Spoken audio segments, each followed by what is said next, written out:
This is my latest news update for visitors and expats to Medellin, Colombia, and Colombia as a whole. Follow along.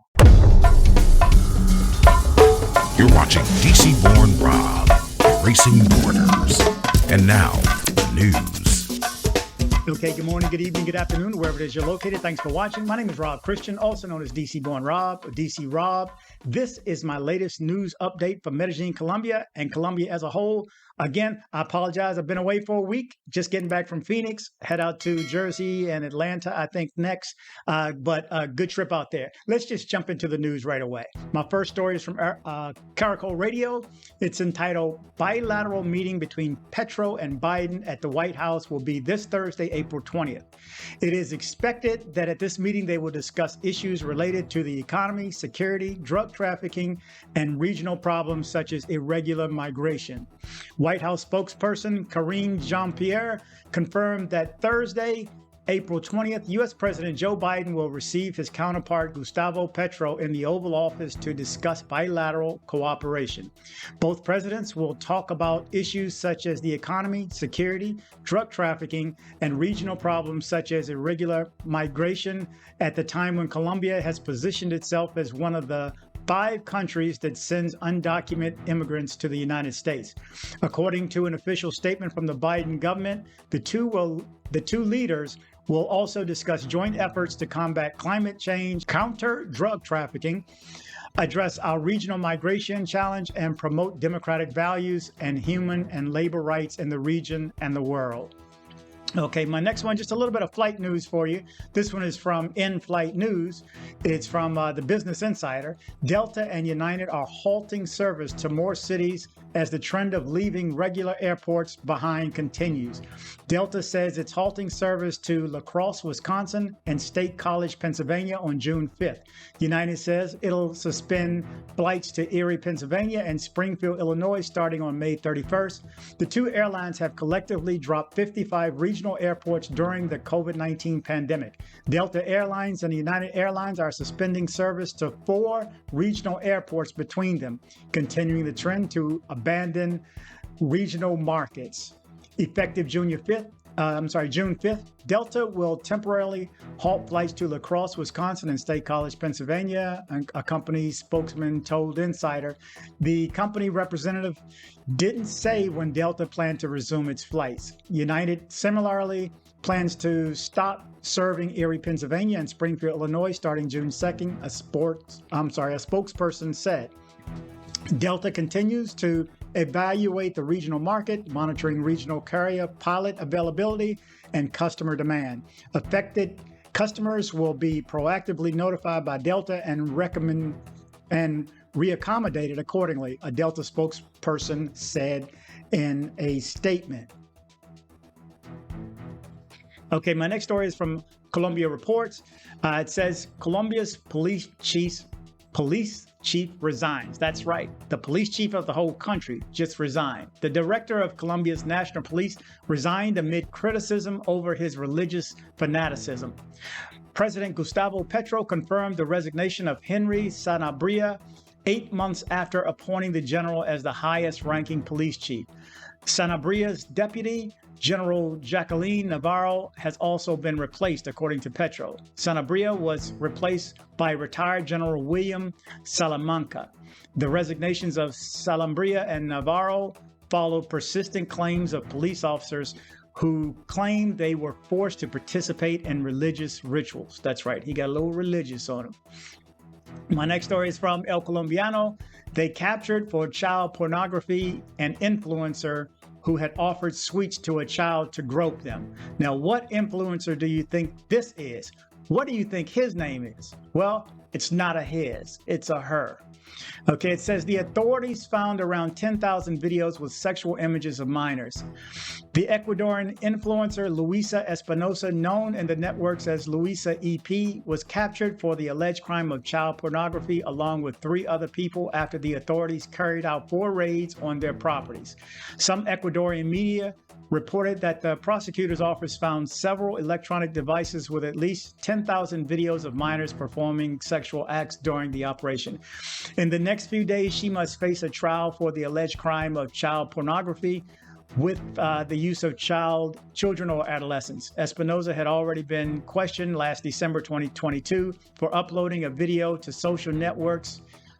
I'm going to leave it. I'm not going to elaborate any further than that. It's a sick enough story. So if she did it, kill her. Minuto 30. This one is about a German. He is stabbed in the town for stealing it, is the title of this video. What happened was he was getting robbed by someone with a knife, and he fought back. Okay, it says the foreigner recovers in city center. A German citizen was intercepted by two subjects to rob him in El Poblado neighborhood in the city of Medellin. The man, identified as 32-year-old Fritz CB, tried to defend himself from his assailants and in the fight was injured. According to what was learned, the man was stabbed 3 times, twice in the arm and once in the back. But fortunately, the injuries were not serious. So he's recovering from his injuries at the health center in the city center. Wow. Don't fight back, guys. Somebody gonna rob you. They got a knife, give it to them. You don't know how sharp that knife is. You don't know how dirty that knife is. Even if you get a little cut, it could end up bad. So don't fight back. Be prepared. Have that fake money. Have that little bit of low money in one of those pockets. You know, a little bit of money here, a little bit of money there, a little bit of money in a sock, a back pocket, backpack, whatever you got to do with pouch. Give it to them. Give them what you have prepared. They're about speed and about time and efficiency. So if you give them something, they think they've been efficient. Anyway, my 2 cents. Okay. Again, from Minuto 30, two women were jailed for drugging and kidnapping a Turkish-Canadian tourist in Medellin. The foreigner was robbed and found dead. Okay, this was a while ago, but this is an update because they just been convicted. Okay, says the foreigner was robbed and found dead. The Attorney General's office obtained a conviction against Leslie VC and Luisa QL for kidnapping, drugging, and stealing the Turkish-Canadian citizen Ramazan G in the central western area of Medellin. Leslie was sentenced to 29 years and 6 months in prison for the crimes of conspiracy to commit a crime, kidnapping for extortion, and qualified and aggravated robbery. For her part, Luisa was sentenced to 13 years and 5 months in prison for conspiracy to commit aggravated crimes and kidnapping for extortion. Now, put 2 of these stories together. I think one's Minuto 30 and one is El Colombiano. The university professor of Turkish origin and residing in Canada arrived in Medellin in November 28th with the purpose of teaching a finance course at the Expats University. The lecture lasted a week, but the 57-year-old man, a lover of Spanish-American culture, decided to extend his stay for 8 more days, to learn to dance salsa and dedicate himself for tourism. So he just stayed another 8 days just to enjoy the culture.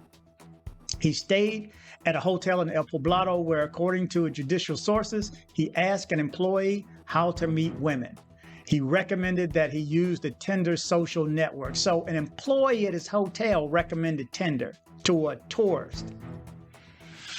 And it makes you got to wonder, is he in on it too? I hope they question him. Anyway, he recommended the use of Tinder social network, assuring him that because he was a foreigner, he would easily find a candidate. You should know that this was another gang that used Tinder to find their prey. Over $23,980 was stolen from this foreigner during this event, meaning they kept him, kidnapped him in the car, rolled around and just snatched money out of different accounts. And, obviously they have businesses there to work with them to take the money out via credit card. Unfortunate.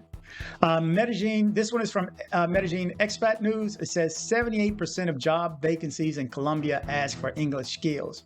So there you go. Colombians learn English. And remember, I have a product that they can use, but you're going to want to use more. It's coming. Hopefully in the next week, I'll have it approved. I've already completed the sponsorship video. But again, this is a tool that you need. Let me tell you, trust me.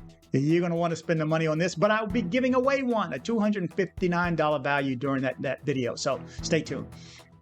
Okay, according to an analysis by the Educational Economics Laboratory, it showed that during 2021, 78% of Job vacancies in Colombia had English as a requirement. However, in the same period, 49.8% of those evaluated in Saber 11 had the lowest level in this language. The average score in this area in 2021 was 49.8 out of 100 points, the highest since 2019, but lower than internal records, says the report from the Javeriana University.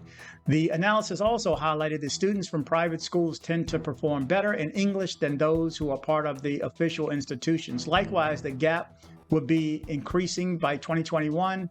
It stood at 10.2%. The regions with the best levels of English are Bogota, San Andres, Cundinamarca, Quindío, Boyacá, Santander, Risaraldo, Caldas, and Norte de Santander. In contrast, Amazonia, Orinquia, and a part of the Pacific registered lower performance in the language. Although it cannot be concluded that English is the area with the lowest performance compared to the rest of the areas evaluated in the test, it is shown that wearing down a downward trend in the last 3 years, the report explains. But let's get to the sports right quick.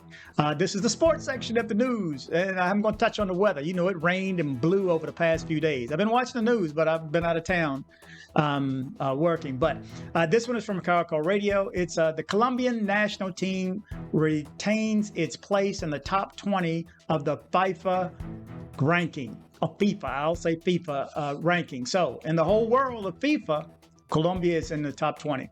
Okay, it says the world champion Argentina assumed the first place in the ranking. Wow. The Colombian national team remained in 17th place in the most recent update of the FIFA ranking, which has a new leader and now by Argentina, current world champion, who together with France, world runner-up, displaced Brazil to the third box. Nestor Lorenzo's team with 1,617.8 points continues in the top 20 of the list after the draw and victory achieved of their tour against Asia against South Korea 2-2 and Japan 1-2. Colombia is the fourth best rated country in South America for FIFA. So there you go. Okay, I like to stop hopefully on something on a lighter note. This, I don't know if it's lighter. It is, well, it's lighter and that it's nothing that's normal, but well, it has happened a few times there before. And what I'm talking about is a UFO over Antioquia again. Okay, this story is from April 13, 2023. It says the pilot who recorded a UFO in Antioquia assures that it's not a balloon. After the doubts generated by the recording of the UFO in the skies of San Geronimo, Antioquia, the pilot who recorded the video assured that it's not a balloon or known object. The statements were made by the Mexican journalist and researcher Jaime Musan, an expert on the subject, through his Twitter account, the same one where he initially published the video. Regarding UAP in Antioquia, Colombia, the first pilot, Jorge A. Antiega, confirms that it is not a balloon of some kind and that it is not a drone and that it is not an object known to him, the official stated in his story. Anyway, it's a lighter note. I mean, I believe it. I don't know about you, but it makes no sense why we're sitting here killing each other and there's nobody else on these billions and trillions and trillions and trillions and trillions of other planets. It just makes no sense to me. Anyway, I consider that the lighter side, and I'm going to end it this week. Just so you know, these videos take me about, I don't know, this type of video, total probably 6 to 8 hours. So I hope you appreciate it. I'm slowing up and trying to go for quality as opposed to just pushing out stories to push out stories. I want to wait until I have enough where it makes sense to complete an actual video. So it'll be once or twice per week, depending on how much I'm on the road. Anyway, so there you go. You're up to date on the news from Medellin, Colombia, and Colombia as a whole for expats and tourists and visitors to Colombia. Again, travel, but travel safe. So I hope you liked this video. If you did, make sure you go down and hit subscribe. And definitely like. It helps that YouTube algorithm. You know what I'm talking about? See what I'm saying? Join me on social media. I am dcbornrob official on Instagram. I am dcbornrob official 1 on TikTok. I am dcbornrob O on Twitter. Don't be like this guy right here. You're just so stupid. I had to send you a video to let you know that you're so stupid. That's right. Don't be like this guy right here. Join me on social media. If you're in Medellin and you need dental work done, from a basic cleaning to major reconstructive surgery, come see my guy, Dr. Carlos Mori. Contact information in the description below. Headed to Medellin, Colombia? See my guy Andres with Nomad Travel for safe airport pickups and drop-offs and tours. Contact information in the description below.